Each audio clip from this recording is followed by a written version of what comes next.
1. All right. This is just to remind you that there are various ways to write the names of variables. Here, people make use of the underscore. Then back here, and here, instead of using an underscore to separate words to improve readability, we can play with the case of a word. That's called the camel case. Now we're going to develop a new project based on our discussion of the classes object, person, and date. I guess I'll call this person, date.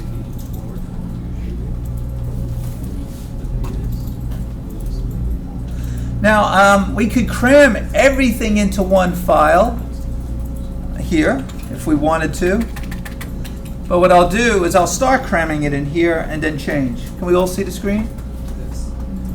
Okay, so we'll begin. We had our class person, capital P, E-R-S-O-N. I like to begin classes with a capital P. Some people put the letter C in front. That means person is a class. So notice our system tries to already help us with a beginning and an end. I'm going to say the next thing is private, and for the person's name we'll say we use a string. Name, I don't know what their name is. Next we'll have integer, and for the integer we'll say get, integer, what was it, date, dd, mm, and let's use year for date, person's date of birth, DOB information.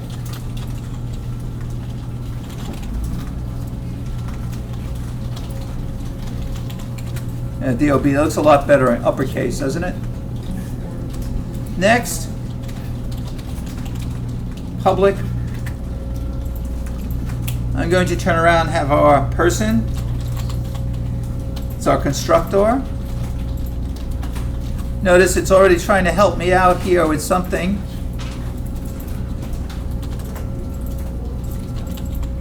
Char star, and in that'll be the person's name, integer, dd, integer, we'll put integer, y. Now I need to get these variables in here.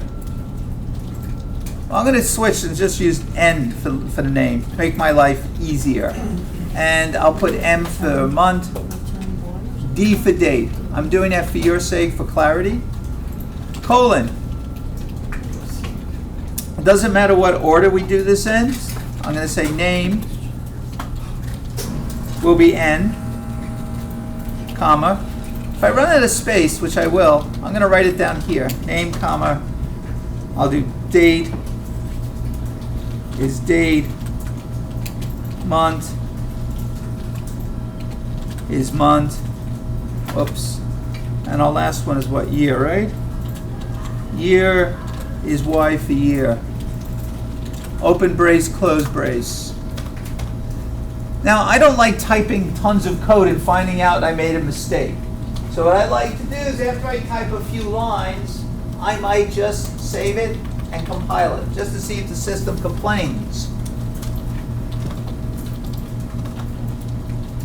So build, get complaints out of the way, no complaints. Later we're going to have a complaint here with string.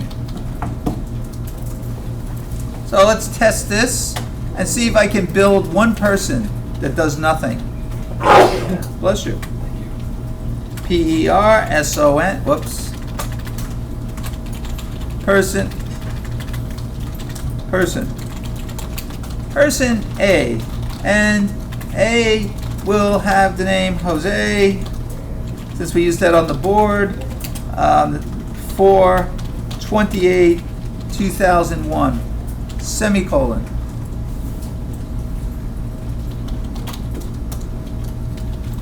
Build. It's just complaining that if I change this to upper, it'll stop. That was just a spell checker. That's why you saw red here. So I created a person. When I run this program, do I do anything with this person A? Absolutely nothing.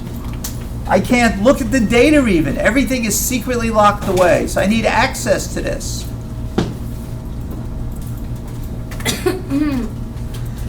So, integer, get name. Notice I'm using the camel case. Get name. And I'll simply say return name.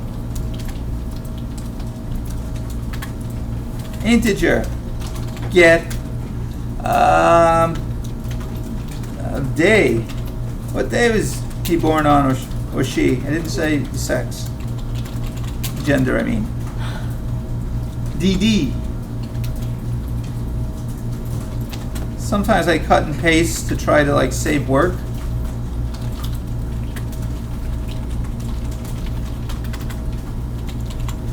Sometimes this creates more work than it's worth.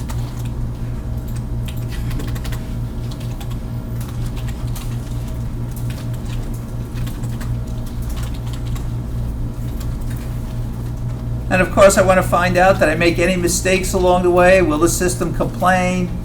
So again, I build. And now it's complaining. It's probably complaining because of this thing called name.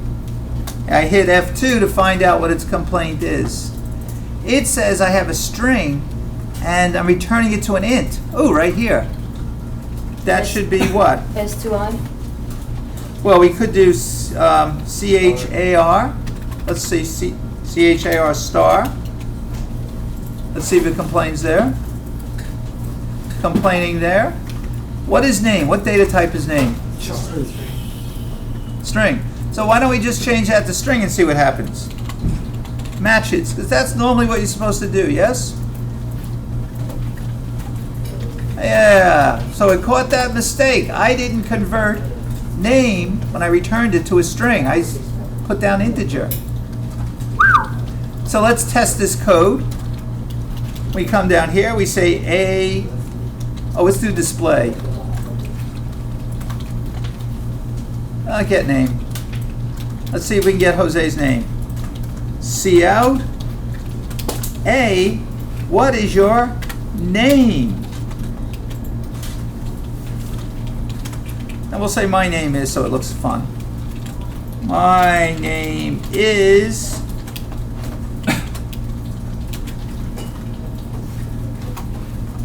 Yeah, double quotation.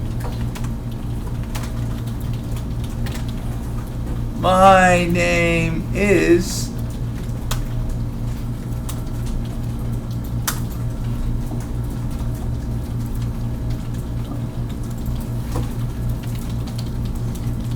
So my name is Jose. I now built this object called person. And I can have as many people as I like. Thousands of people. A, B, C, D, A1, A0. I can have an array of people. I can have vectors full of people. I can have a list of people. All different. All of them.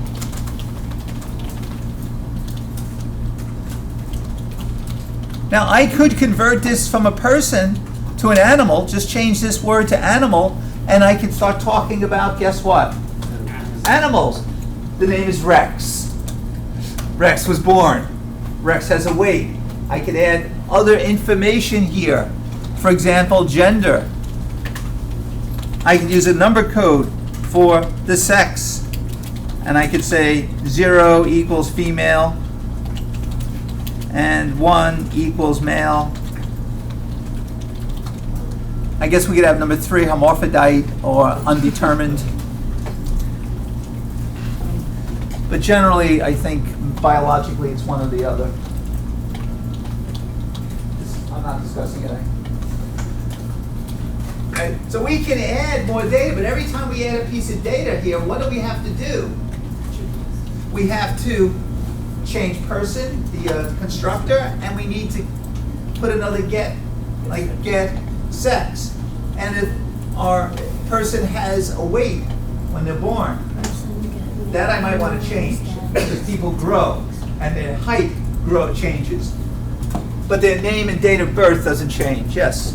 So once you are, let's say you have, right now you have Jose, as you put that information in main, what if you do the set name, right? And would that go from main or would that go from? What do you mean set? Well, if we did set, I think if I understand your question correctly, see, you can only use a constructor once. This is only used once. All CTORs are single use. You get to use it once. Right here, the CTOR is used. You can never use this again. What some people do is sort of like a cheat. They do this. They say void set, and they copy all of this here.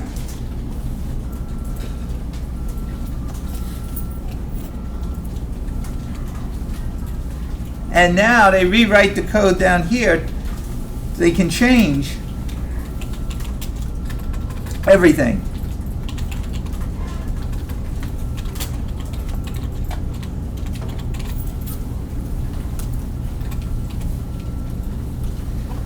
So if someone says, look, I want to be able to change everything. I want this to be mutable. You could add a function, an API called set, and just change the name, change the date, change the month, change the year. I mean, that's like you're scrubbing a person from like one of those movies. The person's sort of gonna go into a machine and come out new. Who are you?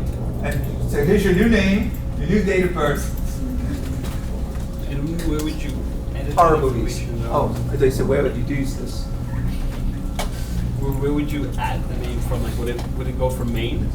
It would, if you were going to use this new function, it would be inside anything else. You could say a dot set, and then you could give it a new name. Jose's name became Paul. Paul's new date of birth is January 22nd, 2003. Because Jose knows to go undercover, no one will believe it if he's too young or too old. So they bump it a little bit so it's not right on the money. So Jose's under deep cover now. So born. Reborn, yes. Born again, right there. And you just do a.get name and. Well, what we have to do now, we have to go in here and say name equals n. We have to say dd equals the date. We have to say, what's the other one? mm equals m, and year equals y. Now, if I do this, my name is, again, and I compile and run this program. Here's what it is now. Build and run.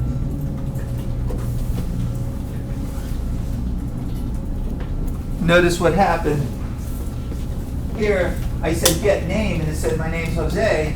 But here I said Jose's now going undercover agent, and his name is now Paul, and we're changing his date of birth.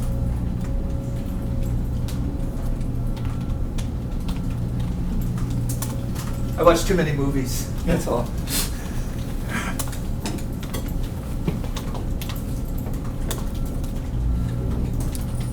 Questions? Now, look what's happening to this program. It's becoming a monster. I don't like dealing with monsters. They're too big. They're too hard to control. So I'm going to go over here and file. I'm going to say new empty file. Do I want it to be part of my project? Yes. It says, what do you want to call this? I'm going to call this person .cpp because it's going to be a C++ program. Save it. Yes, I want it to be in debug and release. So here's person. I'm going to go over here, click on all of this, click, and cut. Go into person, paste it all up in there. Now, let's see, do we have cout? is cout used here? Let's see, I'll compile this thing and see if the system will complain. It says, I don't know what person is. Oh, okay. What's happening is when it gets to this thing, it has no idea what's going on. So what I can do is I can say include person. Now this is horrible to do, person.cpp. No, but that means take that file and add it right here. Ouch. Now it's complaining it doesn't know what a string is because there's no header files here. So what I'm going to do is I'm going to copy some header files. This is horrible what I'm doing, but it's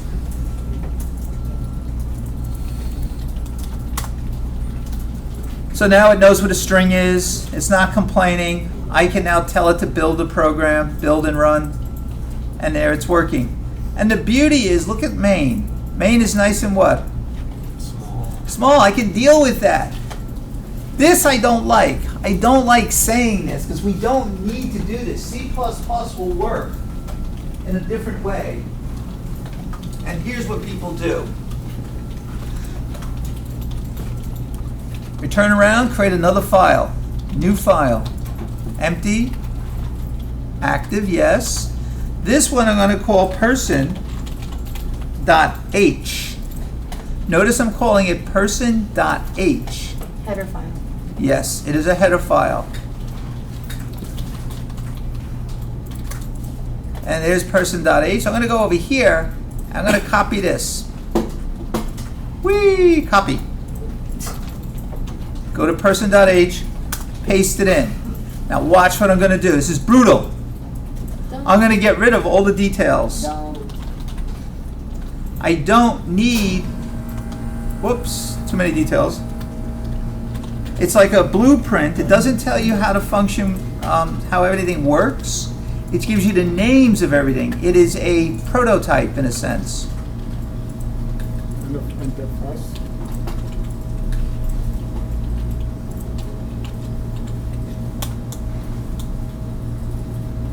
This thing is so small, I'll get rid of it too, show you the, boom. Notice I pretty much got rid of everything. Oh, and also notice the computer did not complain that I had an unused variable here, sex. I never used it here. It's not anywhere. The computer will not complain. That gives you the ability to build things one step at a time. What I'm going to do is delete it for now because I want things to be nice and small. So I take a look. This is called my definition. I'm defining the blueprint or prototype for person. Put some spaces in here, make it look nice. Sometimes you add comments at the bottom like end of person class, so people know this is the end of it. Here's the beginning of it. Here's the end. And this is a header file. So this is called a header file. You can, sometimes your system, the compiler, the preprocessor, sees this file more than once. And you don't want it to keep loading it in. So you can tell the compiler to only load this once. So you say #pragma once. This is a command to the compiler. It tells compiler, if you saw this before, ignore this one because you already got it. So I'm going to save this file. Now I'm going to go back to main. And I'm going to say, don't use the CPP file, use the .h file. So here's my person file. This is so ugly. So what I'm going to do is I'm going to get rid of all these, we don't need this, gone. We don't need this, gone. What I need to do is say include, include, quote, person.h. So now here's the prototype. Now the details. I'm going to say, whoops. I'm going to put this in front of everything that goes inside of person. This is called the is called the scope resolution operator. And it says put the constructor person inside the object called person.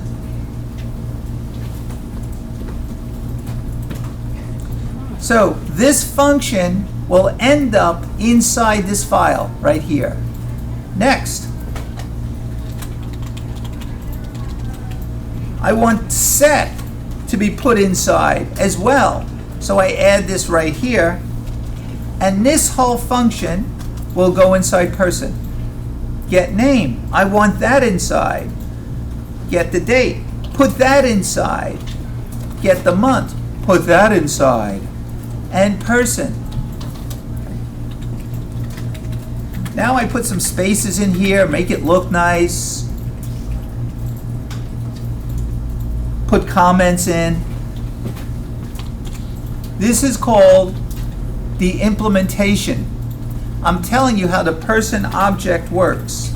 Now I have too many spaces here, so I'm just going to push things over a little bit to the left. I think it's too much.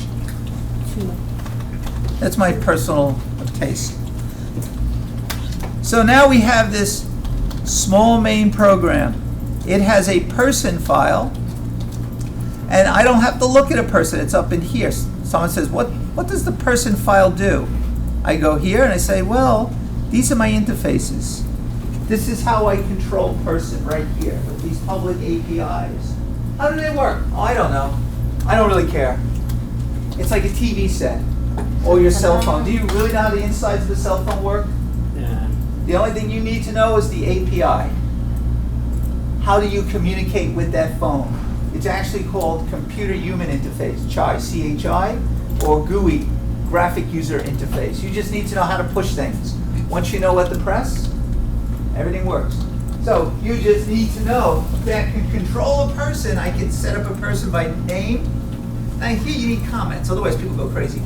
Get the name, get the date, get the month, get the year. I know what they are. They're easy, aren't they? Yeah, I'm wondering. Some of this might not be too easy. You have to decode it. Say, let's see, N. I bet N stands for name. I bet D stands for day. I bet this stands for month. I bet that stands for year. Genius. But that's programming. That's also picking good variable names. If I picked W, X, Y, and Z, we would know what W, X, Y, and Z are. But we can guess what these things are here. Now if I build and run the program, whoops, semicolon missing. No, not, yes, semicolon is missing. Build and run. Maybe it's just build, see if I find more mistakes. Nope. Build and run. There it is. This is my program now. It is my main. My name is program. Slim Shady. Oh, a few lines of code. Everything else is buried. And it's buried in separate files. Oh, what is this class person? I go in the header file. It gives me a blueprint. Ah, so that's what the template looks like. That's what the prototype is. That's what the definition is. I see, but how does it work? Then I go in person CPP, and this shows me how each one of those methods work. And notice the scope resolution operator. The colon tells me place each of these functions in a particular object or class. Place it in person. This is very important. You leave these things out, and things will not quite work. Like if I leave off get name, leave this off, compile and run this program, it's complaining now. It says, this variable called name, you're not allowed to even touch it. That name variable is what? Private. Can't even look at it. It's like, but. However, put this back in, there are no complaints.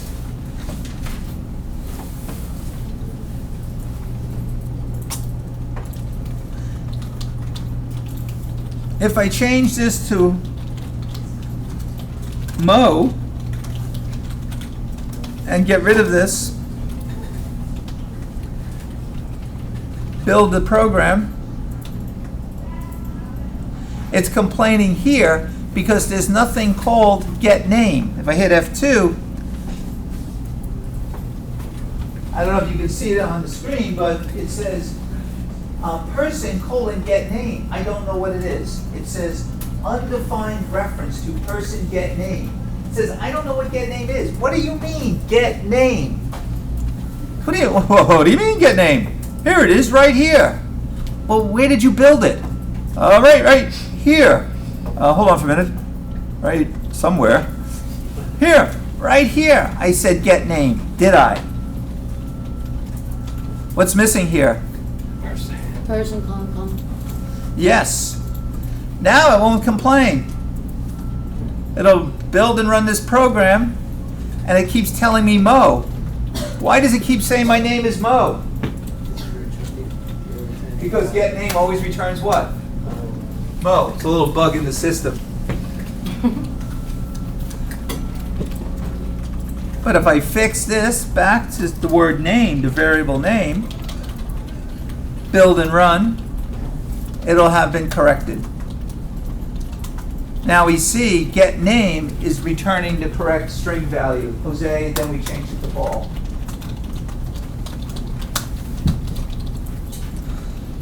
And all of them have to be person. What's all person to person mean? No, sorry. Okay, just a comment, okay.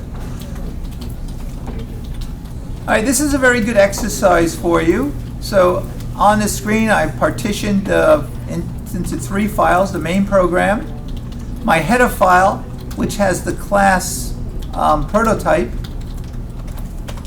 the implementation file. Notice the implementation file has the same name as the class header file. That's standard technique. Notice the header file had this thing called pragma once written on top. It tells the compiler, once you see person, just look at it once. Don't keep going again to find another one. There's an older way of doing it, but let's stick with this for now. I'll also show you another way later.